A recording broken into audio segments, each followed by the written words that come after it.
Network 18 के rising Bharat के इस मंच पर आप सभी का मैं बहुत बहुत स्वागत करती हूं। और अब जो ये सेशन होने जा रहा है और इस सेशन में जो मेहमान हमारे साथ इस वक्त मौजूद हैं, ये उन तमाम सवालों के जवाब देने वाले हैं जो कई बार कई मर्तबा आपके मन में भी उठे होंगे। तो एक बार जोरदार तालियों से स्वागत कीजिए राष्ट्रीय स्वयंसेवक संघ के राष्ट्रीय प्रचार प्रमुख और अखिल भारतीय विद्यार्थी परिषद के राष्ट्रीय संगठन महासचिव, बचपन से ही स्वयंसेवक रहे हैं, सुनील आंबेकर जी। सुनील जी, बहुत बहुत स्वागत है आपका। मैं बगैर वक्त जाया किए सीधा प्रश्न आपसे कर देना चाहती हूं। आज की तारीख में राइजिंग भारत में संघ की क्या आवश्यकता है, संघ की क्या जरूरत है? आज का जो अपना देश है और विशेषकर युवा, वो बहुत ऊर्जावान है और पूरा देश एस्पिरेशनल है। पूरे देश में एक बहुत बड़ी आकांक्षा तैयार है और सब मिलकर देश को आगे बढ़ाना चाहते हैं।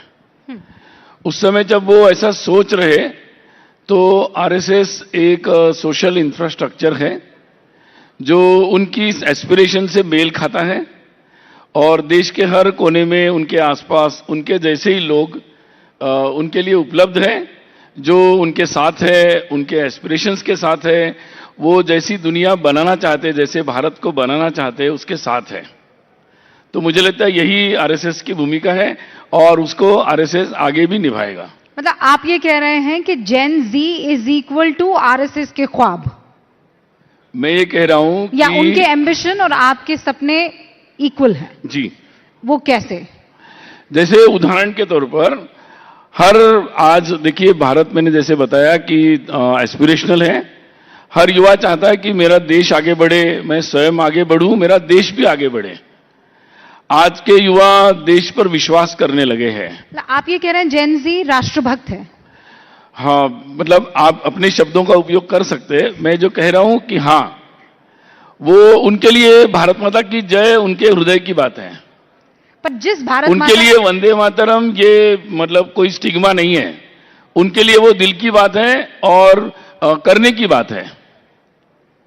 ये जो आप कह रहे हैं कि भारत माता की जय, वंदे मातरम कहने में जो हिंदुस्तान का, भारत का युवा है वो फख्र महसूस करता है, लेकिन बहुत से ऐसे लोग हैं और एक तबका है जो ये कहता है कि आप जबरदस्ती भारत माता की जय थोप रहे हैं। मुझे लगता है कि अगर ऐसा होता तो 100 वर्ष नहीं लगते संघ को। 100 वर्ष की यात्रा है, एक लंबा लोगों से संवाद का क्रम है संघ का।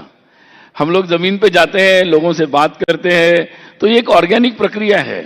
अदरवाइज हम भी किसी अन्य दल की तरह 5 साल के हिसाब से ही चलते हैं। हम लोग वर्षों, शताब्दियों के हिसाब से चल रहे हैं। तो हमारी प्रक्रिया आराम से है, ऑर्गेनिक है। एक एक व्यक्ति के पास हम जाते हैं और हम आराम से अपने विचार रखते हैं, उनके विचार सुनते हैं और मुझे लगता है ये प्रक्रिया लगातार चल रही है और अभी भी ये प्रक्रिया तो सतत है। कोई अगर ये कहेगा कि ये प्रक्रिया पूरी हो गई तो मुझे नहीं लगता। इट्स अ कंटिन्यूअस प्रोसेस, चलती रहेगी ये। अब इनमें 2 सवाल निकलते हैं, लेकिन पहला सवाल, आप कह रहे हैं कि 100 वर्ष आपको हो गए और 100 वर्ष नहीं होते अगर हम थोपने वाले लोग होते। इन 100 वर्षों में संघ कितना बदला है? बदला भी है, वैसा का वैसा है, क्योंकि वैसा का वैसा मतलब जमाना आगे बढ़ गया है, एआई का वक्त आ गया है, वीडियो कॉन्फ्रेंसिंग होने लगी है, लेकिन संघ आज भी यकीन रखता है प्रवास में, संघ आज भी यकीन रखता है जनसंपर्क में। आदमी के पास जाकर आप प्रवास करते हैं, उनसे बात करते हैं। ये तरीका आप आगे भी ले जाने वाले हैं? देखिए, ऐसा है, हम लोग संघ में क्या बोलते हैं कि for information maximum technology, for inspiration minimum technology. For inspiration minimum technology. तो क्योंकि इंस्पिरेशन तब मिलता है ना जब आप व्यक्ति से व्यक्ति मिलता है, जब एक दूसरे को हम समझते हैं। It is a heart to heart dialogue, वो तो वैसा ही होता है। बाकी बहुत सारी बातें होती है, स्किलिंग होता है, इंफॉर्मेशन होती है, बहुत सारी बातें आइडियाज के बारे में होती है, उसमें बहुत सारी टेक्नोलॉजीज का उपयोग करते हैं। बहुत सारी टेक्नोलॉजीज का उपयोग करते हैं, लेकिन ये मैं आज आपके सामने बैठा हूं ये जनसंपर्क है। आप जनसंपर्क व्यापक भी हो रहा है ना, टेक्नोलॉजी आ रही है बीच में। और इन 100 सालों में ऐसा क्या है जो संघ अचीव नहीं कर पाया है? एक ऐसा दर्द जो संघ के सीने में आज भी है, और ईमानदारी से बताइएगा सुनील जी। नहीं, मैं पहले दूसरी बात बताऊंगा कि सबसे पहला जब संघ शुरू हुआ तो उस समय से एक बात दिमाग में थी कि ये जो भी परिवर्तन या जो भी कार्य होंगे वो समाज के हर व्यक्ति के सहभाग से होंगे और हर व्यक्ति के मन में यह आना चाहिए कि हमें भी इस दृष्टि से कुछ करना चाहिए। तो 100 वर्ष के बाद मैं ये बात जरूर बताऊंगा, मैं नहीं कहूंगा कि केवल संघ के कारण ये हुआ, लेकिन करते करते संघ का भी उसमें संघ इसी दिशा में काम करता आया कि एक समय ऐसा आए कि देश के बहुत सारे लोगों को ऐसा लगे कि भाई देश आगे बढ़ सकता है, देश में पोटेंशियल है और हम भी इस प्रक्रिया में बढ़ चढ़कर भाग ले सकते हैं। So believing the country and participating in the process, ये जो एक बाग जो संघ के संस्थापक और उनको अपेक्षित था, मुझे लगता है कि आज उसकी अनुभूति हम लोगों को जगह जगह हो रही है और ये बहुत बड़ी बात है। आपने पूछा कि निश्चित रूप से सबसे बड़ी कमी अगर कोई आपको लगती है, यही लगती है कि संघ हर गांव, हर बस्ती, हर जगह तक पहुंच जाना चाहिए था, और ताकि आज भी जो कमियां हैं, अभी भी बहुत सारे लोगों को साथ में लेना है, बहुत सारे लोगों तक हम नहीं पहुंचे, तो ये निश्चित रूप से हमारे मन में है और चाहते कि और ज्यादा गति से जल्दी सब समाज के सहयोग से हम जल्दी से जल्दी ये काम कर पाए। जब आप ये बात कहते हैं तो मेरे जहन में एक तस्वीर उभरती है जहां पर जो मुस्लिम समाज है वो हमेशा संघ को शक की नजर से देखता है। आप कहते हैं कि कई ऐसा लोग हैं जिनको हम संपर्क नहीं कर पाए हैं, क्या मुसलमान भी उनमें से एक है या आपने संपर्क किया है? क्योंकि हम जानते हैं मुस्लिम मंच भी है, बावजूद उसके क्या संघ के लिए बड़ा चैलेंज नहीं है कि जो राष्ट्र वाली भूमिका में वो कहते हैं हम सब एक हैं, वहां संघ और मुसलमानों में दोस्ती बड़े लेवल पर नहीं हो पाई है? देखिए, कई बातें जो होती हैं उसमें अपने देश में बहुत सारी बातें संघ की स्थापना के पहले ही घटित हो चुकी है। ये प्रश्न संघ और मुस्लिम समाज का नहीं है, ये प्रश्न हिंदू समाज और मुस्लिम समाज के बीच का है और उसकी बहुत सारी बातें, स्मृतियां, बहुत सारे ओपिनियंस, प्रेजुडाइजेस या जो भी बातें होगी वो संघ की स्थापना के पहले या स्वाधीनता के पहले ही बहुत सारी घटनाएं हो चुकी है।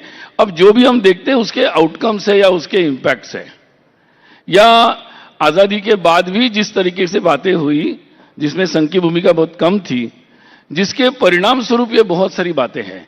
अन्यथा भारत पाकिस्तान की मैच को आम लोग इतनी सीरियसली क्यों लेते हैं? तो ये प्रश्न है हिंदू समाज और मुस्लिम समाज के बीच का, तो और जिसको दूर करने की जिम्मेदारी जबकि सबको लेनी चाहिए, लेकिन देश में ऐसे बहुत शक्तियां हैं जो इसको भड़काने की जरूरत काम करते हैं। संघ ये प्रयास कर रहा है कि धीरे धीरे इस बात को समझा जाए और सब मिलकर इसका रास्ता निकाला जाए। लेकिन आप वो विश्वास, जबकि बाकी लोग इसकी जिम्मेदारी नहीं लेना चाहते हैं। बाकी कौन है? बहुत सारे लोग हैं, देश पूरा इतना 140 करोड़ का है, इतनी सारी पार्टियां हैं, इतने सारे संगठन हैं, इतने सारे लोग हैं, बहुत सारे लोग हैं। लेकिन आप तो सबसे बड़ा संगठन है ना। देखिए, ऐसा है कि समाज के आगे कोई बड़ा नहीं होता है, संघ तो ऐसा नहीं मानता। तो इसलिए समाज में बहुत सारे लोग मिलकर समाज बनता है, बहुत सारी अलग अलग आइडियाज होती है, बहुत धाराएं होती है, तो बहुत सारे ऐसे संगठन हैं जो इसकी जिम्मेदारी नहीं लेना चाहते हैं, इस कारण से ऐसे होता है। लेकिन क्या ऐसा दिन आएगा जब संघ और मुसलमानों के बीच में ये जो दूरी है वो पट पाएगी, या आप कह रहे हैं कि नहीं शुरुआत हो चुकी है, तो कितना % और कितना बाकी है? ऐसा है कि मैंने आपको बताया ना कि ये जो जर्नी है ये हिंदू समाज और मुस्लिम समाज की जर्नी है। उसको जब तक हम उस एंगल से नहीं देखेंगे तब तक हम इसका समाधान नहीं ढूंढ पाएंगे। जब तक हम इसको संघ वर्सेस मुस्लिम समझेंगे तो इसका समाधान न समझ पाएंगे न ढूंढ पाएंगे। तो आप कह रहे हैं दिस इज हिंदू, ये साथ में चलने वाली जर्नी है, ये अलग अलग नहीं हो सकती। संघ कोई और अलग नहीं है हिंदू समाज से, तो ये साथ में चलने वाली जर्नी है। धीरे धीरे देखिए क्या है कि it is a loss of memory. पूरे देश में अपने आप हुआ, मैन्युफैक्चर्ड हुआ, ब्रिटिश एजुकेशन से हुआ, जो भी हुआ, it is a loss of memory कि भाई हम एक ही देश के हैं, हमारा देश भी गौरवपूर्ण था और हम सब एक ही जगह से आए हैं, इसकी जो मेमोरी है इसका लॉस हुआ। जिनको आज हम हिंदू कहते हैं उनका भी लॉस हुआ। उनको लगा कि हमारी जो धर्म है वो इतना गर्व करने लायक है कि नहीं, हिंदू बोलना भी कम्युनल है क्या, ये मिसअंडरस्टैंडिंग हिंदू समाज में भी था, आज भी कुछ लोगों में है। तो ऐसा नहीं कि मिसअंडरस्टैंडिंग मेमोरी लॉस एक तरफ ही है, दूसरी तरफ मेमोरी लॉस है कि भाई हमारा मजहब बदल गया, भगवान बदल गया, तो हमारी ये मिट्टी है कि नहीं, हमारा ये देश है कि नहीं, हमारी परंपरा ये है कि नहीं। इट्स अ बहुत लार्ज स्केल मेमोरी लॉस है। तो पहले जो हिंदू कहते हैं उनका मेमोरी लॉस ठीक हो जाए, फिर धीरे धीरे सबका लॉस ठीक होगा। तो जैसे ही ये तो क्या है, मोबाइल हैंग हो जाता है तो बहुत सारी प्रॉब्लम आ जाती है, कहाँ जाए कैसे जाए समझ में नहीं आता।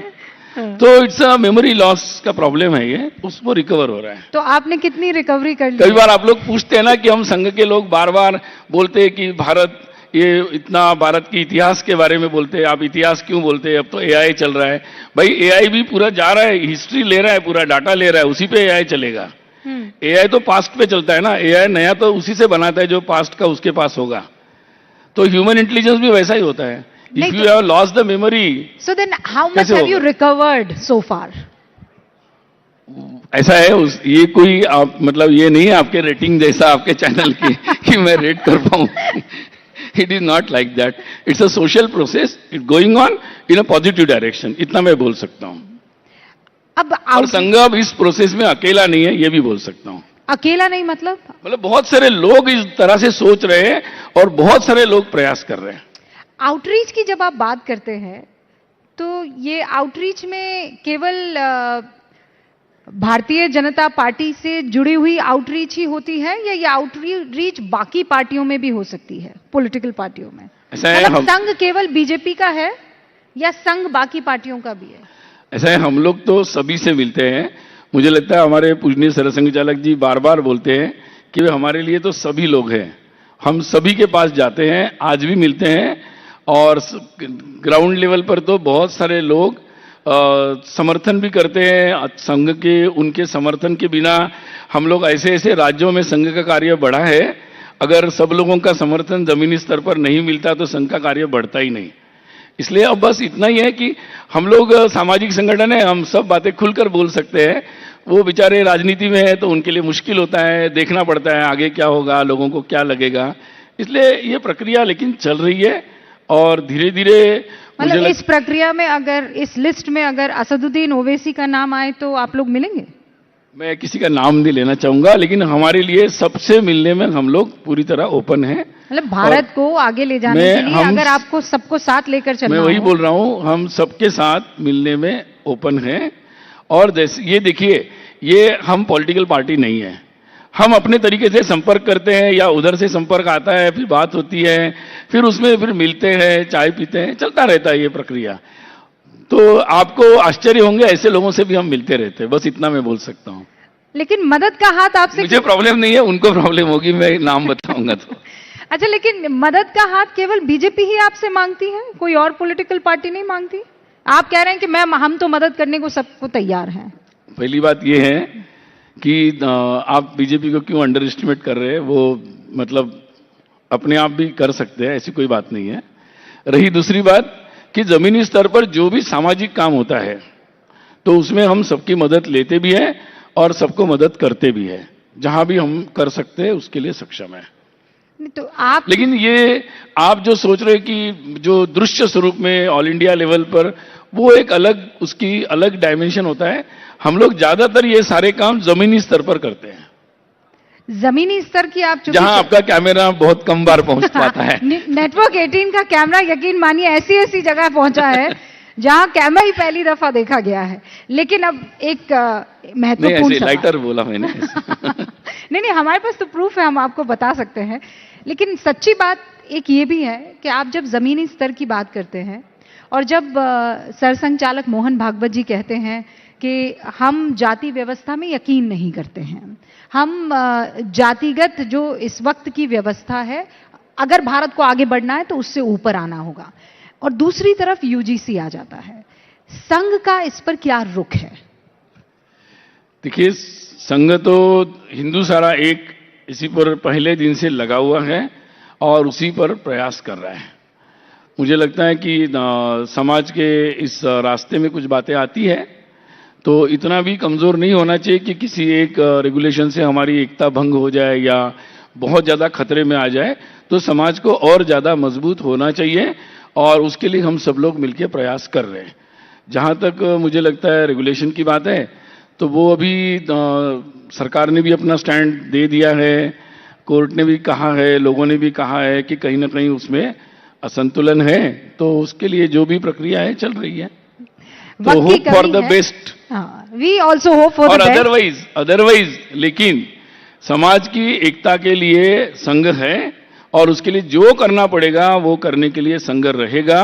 इसलिए पूरे समाज को पूरे एकता पर विश्वास रखते हुए आगे बढ़ना चाहिए, ये मेरा इस बात पे कहना है। अब जाते जाते एक आखिरी, और चूंकि ये पॉलिटिकल, आपके ऊपर बहुत सारे आरोप और बहुत सारे आक्षेप पॉलिटिकली लगाए जाते हैं, चाहे वो राहुल गांधी हो, चाहे राहुल गांधी की पार्टी से ताल्लुक रखने वाले तमाम लोग हों, वो ये कहते हैं संघ देश को तोड़ने के लिए बना है। और व्याख्या कुछ ऐसी होती है कि आप दानव के रूप में दिखाए जाते हैं। अगर राहुल गांधी न्यूज़ 18 इंडिया के राइजिंग भारत को देख रहे हैं तो सुनील आंबेकर उन्हें क्या कहेंगे? वो बहुत बड़े नेता हैं, मैं उनको क्या कहूंगा। तो उनके अपने सोर्सेस है अपनी राय बनाने के लिए, मैं उस पर कुछ नहीं कहूंगा। लेकिन मैं एक बात जरूर कहूंगा कि संघ को आज 100 वर्ष के बाद मुझे लगता है कि सामान्य समाज में जो लोगों का सहयोग मिल रहा है, आशीर्वाद मिल रहा है और संघ अपने काम में लगा हुआ है। और मुझे लगता है कि मुझे इस बात को संघ बना ही देशभक्ति के लिए, राष्ट्रभक्ति के लिए, समाज की एकता के लिए। तो मुझे नहीं लगता कि 100 वर्ष के बाद मुझे इस बात पे कोई एक्सप्लेनेशन देना चाहिए, क्योंकि उसका अगर तो ये तो फिर गलत बात हो जाएगी। तो मुझे लगता है कि समाज में जो संघ कार्य के साथ जो लोगों ने आशीर्वाद दिया है और इसी कारण से संघ कार्य देश के हर कोने में बढ़ रहा है। जहां संघ कार्य गया, जहां जहां जैसे जैसे संघ कार्य पहुंच रहा है, समाज के साथ जो संवाद हो रहा है, तो जहां आतंक चल रहा था, जहां अलगाववादी आंदोलन चल रहे थे, धीरे धीरे वो सभी लोग देशभक्ति के भाव में वो सारे क्षेत्र आते चले जा रहे हैं और देश की एकता मजबूत होती चली जा रही है। तो मुझे लगता है कि इसको इसी अर्थ में समझना चाहिए। और बाकी अगर किसी को बात समझनी हो तो हम हमेशा, हमारा दरवाजा खुला है। हम क्या काम कर रहे हैं, कैसे कर रहे हैं, कैसे एकता हो सकती है, इसके बारे में कभी भी चर्चा हो सकती है। तो मतलब आप राहुल गांधी को इनवाइट कर रहे हैं?